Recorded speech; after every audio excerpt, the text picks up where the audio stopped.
И първото нещо, което прави впечатление е колко бързо работи тракинга на маската в Final Cut. Това е реално време. И е готово. Все още един от най-често използваните ефекти при видеообработката, особено когато говорим за социални мрежи и Talking Head видеа, така наречените, си остава премахването на фон или на бекграунд.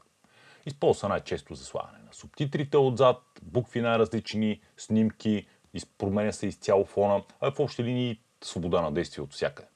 Но коя програма го прави най-добре? Основните три претендента в днешната битка са After Effects, DaVinci Resolve и Final Cut. Коя от тях именно ще се справи най-добре? Предстои да разберем. Здравейте, аз съм Владимир Георгиев и в този канал разглеждаме всичко, свързано с видеообработката и видеозаснемането. Това са неща, които са ви интересни. Варете един лайк, последвайте канала. По този начин ще бъдете информирани, когато качвам ново видео. Започвам първо с After Effects. Направил съм си един сим бекграунд с един надпис After Effects. Идеята е, когато изрежа фона на видеото, отзад да остане сим фон с надпис After Effects. Избирам си кадър, в който има много малко или никакъв motion blur. Отивам на Roto Brush Tool и започвам да маскирам. Когато съм маркирал нещо, което не искам, както е случая ето тази част, натискам Option или Alt на Windows, появява се червена четчица и с нея премахвам тази част, която не искам да бъде маскирана. Продължавам. Когато съм готов с маскирането, натискам Play и After Effects автоматично проследява маската през цялото видео. След като е готов тракинга, натискам Freeze. По този начин After Effects запазва маската постоянно. И сега, когато се върна в композицията, фона го няма и финалният резултат изглежда по този начин. Според мен е свършило много добра работа. Особено тук в тази част, която е надпис. Да видим сега обаче как ще се справи с видео, което е доста по-ангажиращо. Косата на това момиче има доста финни детайли, косъмчета, кадрици отстрани, които много биха затруднили програмата като цяло. Харесвам си по същия начин кадър, в който няма motion blur, Roto Brush Tool и започвам да си маскирам. В случай като този, когато има много дребни детайли отстрани, както е косата, отивам на Refine Edge Tool. Когато маскирам с него, е така по ръба, това показва на After Effects, че тук трябва да гледам много по-внимателно, защото има дребни детайли. Ето, то се вижда. Започва да очертава косата много по-добре. След като съм готов тук с маскирането, натискам Play. След като тракинга е приключил, по същия начин, както на предното видео, натискам Freeze, за да запамети маската. И сега, като се върна на композицията, резултатът изглежда ето така. Като цяло е свършил много добра работа с маскирането на косата. Има забележки, но ръчно това нещо няма как да се направи. Това съм почти сигурен. Един бърз експорт, за да могат да се сравнят после резултатите с другите програми и продължаваме нататък. Следващия претендент в битката е Final Cut Pro. Файловете са същите, кадър с мене, кадър с момичето, композицията е същата разделителна способност. На таймлайна вече съм сложил Sim Background с надпис Final Cut Pro. Инструмента, който използвам за премахване на фон тук, се нарича Magnetic Mask. Избирам го него и се появява ето тази пипетка с плюсче. Кликвам някъде по мен и в червено е показано какво е маскирано. Продължавам да маркирам тялото, тук, тук, тук. Когато искам да махна нещо от маската, по същия начин Option или Alt и кликвам на нещата, които не искам да бъдат маскирани, след което натискам Анализиране. И първото нещо, което прави впечатление е колко бързо работи тракинга на маската в Final Cut. Това е реално време. И е готово. След което натискам Done.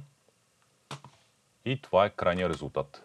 За скоростта, с която работи, според мен е свършил феноменална работа. Пак има забележки на моменти, но наистина много добра работа. Да видим сега как ще се справи с другото видео. По същия начин. Magnetic Mask. Кликвам някъде по нея. Премахвам ненужното и анализиране. Отново, това е абсолютно в реално време. Наистина работи много бързо. Но да видим как ще се справи с косата. Дан, добре е изрязала програмата тук тялото, но косата има още какво се желае. Но за тази скорост, според мен е много добър резултат. И сега продължава с DaVinci Resolve. Тук файловете са абсолютно същите. Композицията, разделителна способност, всичко е едно и също. Имам един надпис DaVinci Resolve и един Sim Background. За да премахна фона тук, отивам на Color Tab. Именно в Color Tab е инструмента за премахване на бекграунд на DaVinci Resolve, а това е AI Magic Mask. Избирам си пипетата с плюсче, за да маркирам какво искам да бъде маскирано и кликвам един път тук. Ето този бутон, Toggle Mask Overlay, показва какво е маскирано, в случая главата и врата. Кликвам на ръката, това маскира двете ръце, кликвам някъде по тялото. Ето тук в края, защото пропуснало. Но като цяло маската е много добра. С Option или Alt кликвам отстрани, което прави червена точка. Тази червена точка показва на DaVinci Resolve, че тук не искам да бъде маскирано. Кликвам на всеки случай тук и още на едно място. След което на Quality вместо Faster избирам Better. Това се предполага, че ще направи маската по-добра. След което отивам на този бутон Track Forward и Reverse. И това нещо проследява маската напред и назад автоматично. След като тракинга приключи, давам десен бутон ето тук, Add Alpha Output. Това показва на DaVinci Resolve, че всичко, което не е маскирано, трябва да бъде изтрито или прозрачно. И взимам ето този синия изход от видеото и го свързвам с Alpha Output. Сега като се върна на Edit Page, фона вече го няма. Първото нещо, което ми прави впечатление е ето тези артефакти, които се появяват тук и тук. Това се случва много често, когато цвета тук по края на маската и на бекграунда са горе-долу еднакви и явно програмата се бърка. Но като цяло, ако трябва да вземем само тази част, в която е надписа, е свършило наистина много добра работа. Но как ще се справи с по-ангажиращото видео? По същия начин на Color Tab кликвам няколко пъти, за да маскирам тялото. Наистина се справи много добре с очертаването на целия обект. За всеки случай кликвам на още няколко места.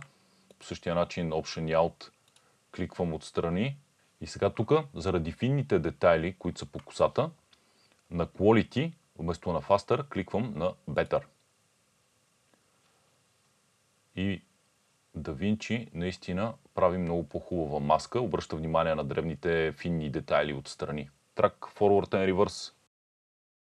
След като е готово, Alpha Output по същия начин и се връщам на Edit. И наистина AI Magic Mask на DaVinci Resolve е свършило перфектна работа. И това е без никакви допълнителни настройки или пипане на самата маска. По дефолт. Впечатляващо. И това са трите файла: DaVinci Resolve, After Effects, Final Cut. Според мен, на първо място, тук спокойно мога да поставя Final Cut, защото е направил наистина много добра маска и скоростта е феноменално бърза. На второ място бих сложил After Effects, защото според мен е специално в този клип има много повече пропуски, особено тук. И на трето място ще сложа в случая DaVinci Resolve, заради ето тези артефакти, които се появяват. Тук на първо място слагам DaVinci Resolve, защото се справи наистина феноменално с маскирането на косата. На второ място поставям After Effects и на трето място Final Cut, защото не можа да се справи толкова добре с финните детайли в косата. Според мен и трите програми се справят невероятно. И без значение коя програма ще изберете, ще постигнете невероятни резултати. Не твърдя, че този тест е научно обоснован, но това са моите наблюдения и в случая с тези два видеоклипа, това са резултатите. Според вас, коя програма се справи по-добре, коя програма използвате вие и колко често всъщност използвате премахването на фона? При мен се налага да го използвам всекидневно. В може би 80% от видеята, които обработвам, в една или друга част от видеото се налага да премахвам фона. За да сложа дали ще е букви, дали ще е картинка, дали ще е нещо друго. Наистина Final Cut работи най-бързо. Изключително бързо се справя с премахването на фона. В повечето случаи резултатът е много добър, задоволяващ. Най-добре, според мен, тук, както вече казах, се справиха After Effects и DaVinci Resolve. Но пак зависи. Има допълнителни настройки, има още какво да се пипне, да се подобри, но по дефолт, без допълнителни настройки, резултатите са това. Повече от задоволяващи. Харесайте видеото, последвайте канала, пратете го на някой приятел, който трябва да го види. До следващото видео.